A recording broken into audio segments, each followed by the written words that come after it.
Ces bidonvilles et leurs habitants sont devenus, de fait, pour les autorités coloniales, non seulement un danger de santé publique, mais de plus en plus un danger politique, même sécuritaire, lors des luttes pour l'indépendance.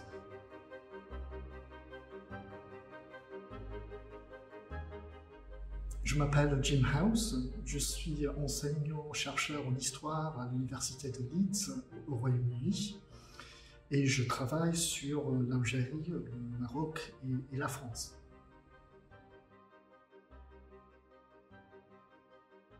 Mon projet de recherche à l'INERA se porte sur l'histoire sociale et politique des bidonvilles à Casablanca et à Alger à l'époque coloniale. Et les bidonvilles ont existé dans ces deux villes à partir des années 1910 à peu près et symbolisent les migrations internes de gens très pauvres vers les villes, des gens qui fuyaient la famine, la pauvreté dans les campagnes.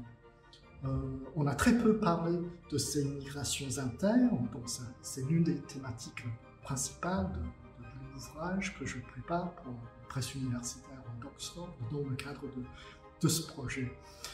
On a beaucoup plus parlé en fait des migrations internes vers la France métropolitaine et notamment l'histoire de l'immigration algérienne vers la France métropolitaine qui m'a beaucoup intéressé par le passé, mais depuis une dizaine d'années je travaille plutôt sur la situation coloniale au Maghreb et notamment donc à Alger et à Casablanca. Et donc le projet retrace l'histoire de ces migrations internes, la constitution des bidonvilles, leur croissance et ensuite l'histoire de l'urbanisme colonial à l'égard de ces quartiers et à l'égard de ses habitants. C'est-à-dire le souci notamment au Maroc de reségréguer ces villes parce que la ségrégation ethnique est compromise par ces bidonvilles. Voilà, qui sont parfois vraiment ce qu'on appelait à l'époque des micro-bidonvilles d'une centaine de personnes, mais en plein quartier européen. Et on va créer, on va reloger, on va regrouper en fait ces bidonvilles pour en faire des petites villes. J'ai deux études cas, et mon étude de cas à Casablanca, sur le quartier des Carrières centrales, se porte sur un bidonville qui avait à peu près 50 000 habitants, par exemple à la fin des années 40. Donc c'était une petite ville, ou même une ville moyenne. Donc j'analyse cette histoire-là, et en même temps, à travers des entretiens d'histoire orale avec d'anciens habitants, j'analyse l'histoire sociale de ces quartiers, l'histoire de l'entraide entre les habitants, la solidarité dans la pauvreté, aussi l'histoire de la peur des incendies, parfois mortels, qui avaient lieu dans les deux villes, et la peur aussi de la répression de l'État colonial, mais aussi de la violence de la part des Européens ou de la part des organisations nationalistes rivales. Et j'ai aussi un volet très politique, parce que je m'intéresse à la manière dont ces quartiers et leurs habitants ont été intégrés à la lutte pour l'indépendance par les organisations nationalistes, à travers des associations, à travers le sport, à travers les écoles musulmanes, à travers tout un ensemble en fait qui a fait que, à la fin des années 40, le nationalisme soit devenu un mouvement de masse dans les deux villes.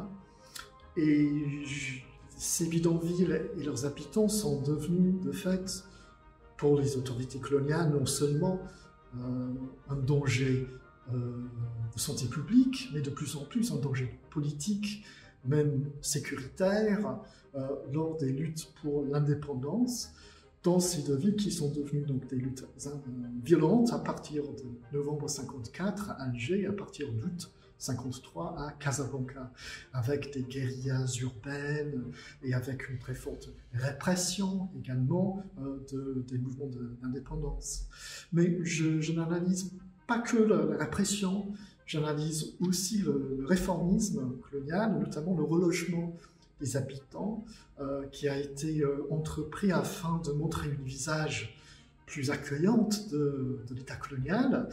Et ces relogements ont eu des conséquences sur ces villes jusqu'à de nos jours, parce que ces quartiers, ces logements HLM existent toujours pour la plus grande majorité des cas.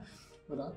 Et une dernière partie de cet ouvrage parle de la mémoire sociale de ces quartiers, parce qu'il y a des habitants, des anciens habitants de ces quartiers qui cherchent à promouvoir un intérêt pour le passé de ces quartiers, parfois afin de parler de la participation des habitants lors des luttes pour l'indépendance, ce qui peut générer donc une reconnaissance officielle ou bien un investissement public dans ces quartiers.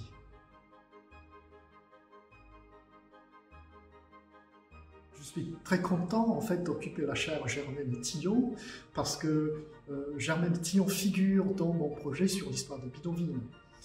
Donc c'était une très grande ethnographe et résistante hein, qui avait beaucoup travaillé en Algérie une première fois dans les années 30 dans la région de l'Aurès et qui était retournée en Algérie à la demande du gouvernement français de l'époque juste après le déclenchement de la guerre en 1955, et elle a aidé à créer des réformes dans la société algérienne à l'égard des Algériens musulmans, notamment à travers les centres sociaux, qui venaient en aide sur le plan notamment éducatif aux enfants de ces quartiers et qui dépendaient donc de l'État français.